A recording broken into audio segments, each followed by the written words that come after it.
না হলে দুনিয়ার এই যে মোহ, অমরত্ব, দুনিয়ার জীবন নিয়ে পড়ে থাকা, এই দুনিয়ার প্রেমেই মানুষ নিজের পথ হারিয়ে ফেলেছে। এই দুটোই হয়েছে।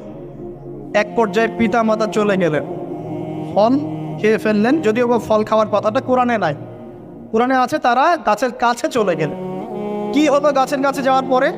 ফালাম্মা যাকাশ শাজারা, ফালাম্মা যাকাশ শাজারা, আল্লাহ পাক বলছেন যখন তারা গাছের কাছে চলে গেলেন, ভাই লক্ষ্য করেন, যখন তারা গাছের কাছে চলে গেলেন, প্রথম যে ঘটনা ঘটলো, বাদাত লাহুমা সাওআতুহুমা, তাদের যে কাপড় ছিল জান্নাতের কাপড়, গায়ে কাপড়টা থাপাস করে খুলে পড়ল। এখানে যদি আপনার কাপড়টা খুলে যায় কেমন লাগবে?